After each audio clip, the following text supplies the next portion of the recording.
ক্যান্টনমেন্টে রাষ্ট্রপতি হাজির হয়ে গেলেন দীর্ঘ 10 মাস পর। এতদিন রাষ্ট্রপতিকে আমরা কোথাও কোথাও দেখিনি, শুধু শহীদ মিনার আর স্মৃতিসৌধ ছাড়াই 2 দিন।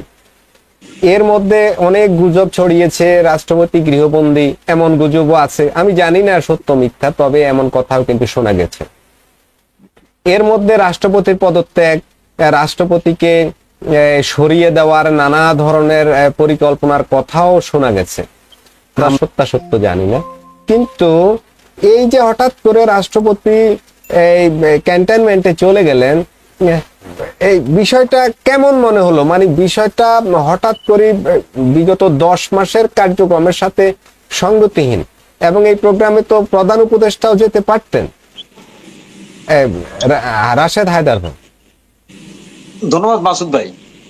আসলে আমি আপনাকে একটা কথা বলতে চাই, কি জানেন, যে গতকালকের এই ঘটনার পরে এখন বলা যায় যে রাষ্ট্রপতি নিরাপদ, প্রধান উপদেষ্টা অনিরাপদ।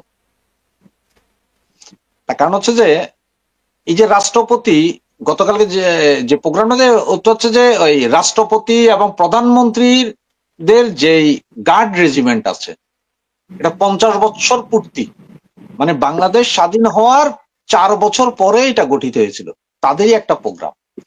জি, এটা 75 সালের জুলাই মাসের 7 তারিখে হয়েছে।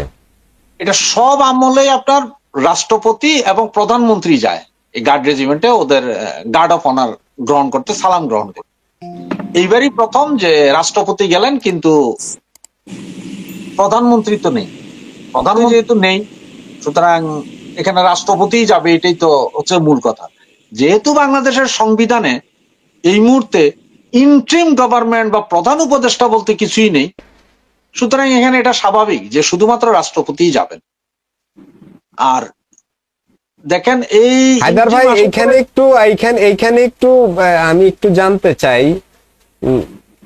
প্রধান উপদেষ্টা তো আমাদের প্রধানমন্ত্রীর সমমর্যাদার একজন, এবং আমি বলি সেনাকুঞ্জের আরো প্রোগ্রামে কিন্তু প্রধান উপদেষ্টা তো ইতিপূর্বে গিয়েছেন।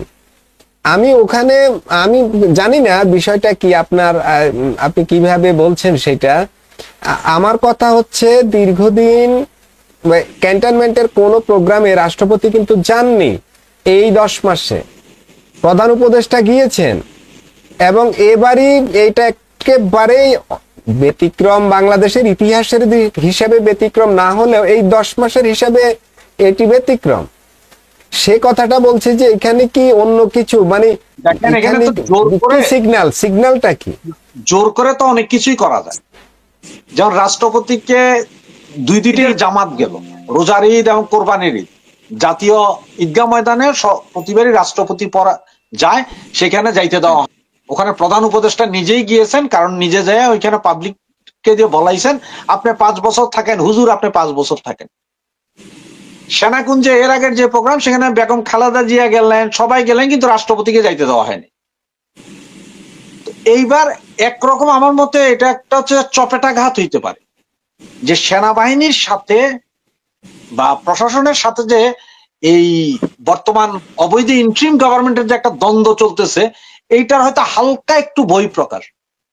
এতে আমি বলবো না যে খুব বেশি আনন্দিত হওয়ারও কিছু আছে বা খুব বেশি চিন্তিত হওয়ার কিছু নেই, কারণ এগুলো সবই ম্যাটিকুলাসলি ডিজাইন। এখন রাষ্ট্রপতির ডাক্তার, তারপর রাষ্ট্রপতির ঘরের কাজের লোক, টেলিফোন অপারেটর, সবকিছুই প্রত্যাহার করা হচ্ছে। অল্প কিছু লোক আছে, এবং সেনাবাহিনী যদি এখন পর্যন্ত যদি আপনার এই রাষ্ট্রপতিকে রাখতে না চাইতো, তাহলে অনেক আগে আব্দুল্লাহ তারা যাইয়া পিঠা মাইরা ধরে এটা বের করে দিত। ওইটা পারে নাই হয়তো তারা, যেই এই যে গত কিছু না ওইটা তো পারে নাই। ওইটা তো গণতন্ত্রে বিশ্বাসী যে দলগুলো আছে, বিএনপি সহ, এরা তো চায় না যে এমন কিছু ঘটুক। তাহলে তো সাংবিধানিক সংকট দেখা দিবে, ওরা যে ওই যে জুলাই বিপ্লবের কথা বলে সেটা জায়েজ হয়ে যাবে। না, আমি এদের আমি বিশ্বাস করি না। তার কারণটা কি জানেন? দেখেন, আওয়ামী লীগ ব্যান্ড করা নিয়ে যখন কথা হয়েছিল, তখন বিএনপি কিন্তু সরাসরি বলতেছিল যে আমরা চাই না ব্যান্ড হোক, দরকার আইন হোক, এই হোক সেই হোক। পাট করে যেদিন ব্যান্ড হয়ে গেল, তার 4 দিন পর থেকে শুরু হলে এখন এই যে গত কিছুদিন আগেও বলছিল, আমরা তো লিখিতই দিয়ে আসছিলাম যে আওয়ামী লীগকে ব্যান্ড করাও। খেয়াল আছে আপনাদের?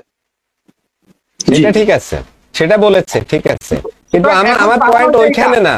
হায়দার ভাই, এখন আমার দেখেন- পয়েন্টটা ওইখানে না। আমার পয়েন্টটা হচ্ছে আওয়ামী লীগ নিষিদ্ধ করা, রাষ্ট্রপতি আর আওয়ামী লীগের তফাৎ আছে। রাষ্ট্রপতি রাষ্ট্রের মালিক, সংবিধানের মালিক। এখন রাষ্ট্রপতি না থাকলে তো আপনার সংবিধানও তো নাই, আপনার কিচ্ছু নাই। এরা তো সংবিধানই মানতেছে না। আপনার বিএনপি প্রতিষ্ঠিত হয়েছে কোন সংবিধান দিয়ে? দেখেন একটা কথা মনে করে দেখেন, ঠিক জিয়র রহমান ক্ষমতা নিয়েছিল, একজন রাষ্ট্রপতি ছিল তখন। জিয়র রহমান পেছন থেকে ক্ষমতা চাইলা, উনি প্রথম প্রধান উপদেষ্টা হয়েছিলেন জিয়র রহমান সাহেব। উপদেষ্টা, রাষ্ট্রপতির উপদেষ্টা হয়ে এরপরে ক্ষমতা নিয়েছেন। বিএনপি সবসময় অন্ধকার রাস্তা চিন্তা করে। গত কিছুদিন আগে যে প্যানিকটা উঠাইছিল যে খালেদা জিয়া রাষ্ট্রপতি হবেন, এই যে গতকাল 7-10 দিনে ওহী নাজিল হয়েছিল, ফ্রান্স থেকে ওহী নাজিল হয়েছিল খালেদা জিয়া রাষ্ট্রপতি হবেন।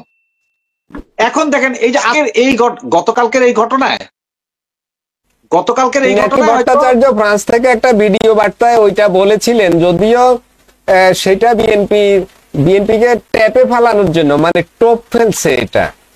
এখন আমি কিভাবে বলবো যে পিনাকি ভট্টাচার্য বিএনপি কে ট্র্যাপে ফেলানোর জন্য বলছেন, নাকি এটা তাদেরই আগের মাস্টার প্ল্যান করা যে এইভাবে ওখান থেকে এ বলবে বাকিটা আপনার করবেন? দেখেন ওই দিন যে এই ঘটনা 3 তারিখের, জুলাইয়ের 3 তারিখে একটা তো আন্দোলন হওয়ার কথা ছিল, যেটা পুলিশের গোপন নথি, এসবি, এনএসআই, ডিজিএফআই এর গোপন নথি বের হয়ে যাওয়ার কারণে সব চুপ হয়ে গেছে। কিন্তু ওই দিন একটা মিছিল বা একটা স্লোগানও হয় না।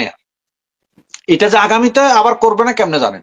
এখন এমন হইতে পারে যে সেনাবাহিনী এটা একটা সিগন্যাল দিল যে রাষ্ট্রপতি আমাদের কাছেই আছে, আমাদের মতোই থাকবে, এটা নিয়ে বাড়াবাড়ি করে না। এটাতে সিগন্যাল হইতে পারে রাষ্ট্রপতিকে নিয়ে ইন্টারমেন্ট এবং এই মব আলাদেরকে, যে আপনারা বেশি বাড়াবাড়ি করেন না, এটা আমাদের, এইখানে আপনারা হাত দিন না, বহু দিয়েছেন, আমরা সংবিধান রক্ষার দায়িত্ব নিয়ে আসছি, সুতরাং সংবিধান অনুযায়ী রাষ্ট্রপতি থাকবে, আছে, থাকবে, এটা নিয়ে ডিস্টার্ব হবে না।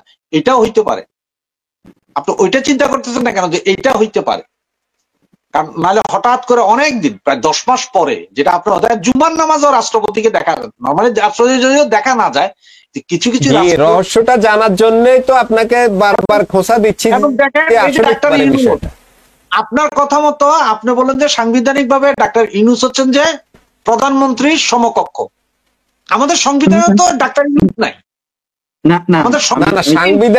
সংবিধান অনুযায়ী আমি সেটা বলি নাই, আমি বলছি এখন প্রধানমন্ত্রী হিসেবে তো তিনি অ্যাক্টিং করছেন না। এবং একটা জিনিস আপনাকে, এই যে আলী রিয়াজ গত 4 দিন আগে বিশাল সাংবাদিকদের একটা মিটিং এ বলছিল, ঐক্যমত কমিশনের মিটিং সম্বন্ধে সরাসরি একটা লাইভ ভিডিও চলে আসছিল যে আমরা সবাই অবৈধ, আমরা সেটার নামে নেই আসছি। ও কিন্তু নিজেই স্বীকার করছে, আলী রিয়াজ যে সংবিধান বিশেষজ্ঞ বলে যাকে। হ্যাঁ হ্যাঁ, এখন কমিশনের ওইখানেই কথা হচ্ছিল। এখন দেখেন এগুলো সব মিলে আমার ইন্ট্রিম, যদি আমার সংবিধানে থাকতো যে ইন্ট্রিমের অপশন সংবিধানে থাকতো, তাহলে আমি মাইনে নিতাম, ওকে। এরপর আচ্ছা বাদ দেন, আপনি ওই সংবিধান বাদ দেন যে ওইখানে সংবিধান ওই যেদিন শেখ হাসিনা থেকে ক্ষমতা না হইলো সেদিনই সংবিধান মোটামুটি স্থগিত, অর্ধেক আছে অর্ধেক নাই। তাহলেও তো আরেকটা জিনিস আছে যে এই যে 11 বার উনি বিদেশ সফরে গেলেন, প্রতিবার বিদেশ সফর করে আসে তো প্রধানমন্ত্রী রাষ্ট্রপতির কাছে যায়, কি হয়েছে এটা জানাইতে, এটা একটা সৌন্দর্য, এটা যাইতে হবে বাধ্যতা না, কিন্তু যায়। এটা হচ্ছে প্রথা, এটা হচ্ছে একটা চিরাচরিত রাষ্ট্রের প্রথা। ইউনূস সাহেব কি এটা করছেন? ইউনূস সাহেব কি করছেন? এটা করেন নাই।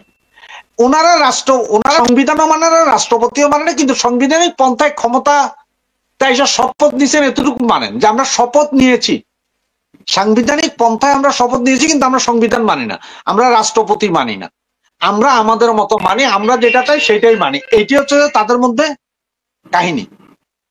সুতরাং এইটা এটা একটা সিগন্যাল হইতে পারে, সেনাবাহিনী থেকে একটা সিগন্যাল হইতে পারে যে রাষ্ট্রপতির সংবিধান এবং রাষ্ট্রপতির মর্যাদা সমুন্নত রাখা আমাদের দায়িত্ব, সুতরাং আমরা ওনাকে এনেছি, এটা একটা সিগন্যাল হইতে পারে।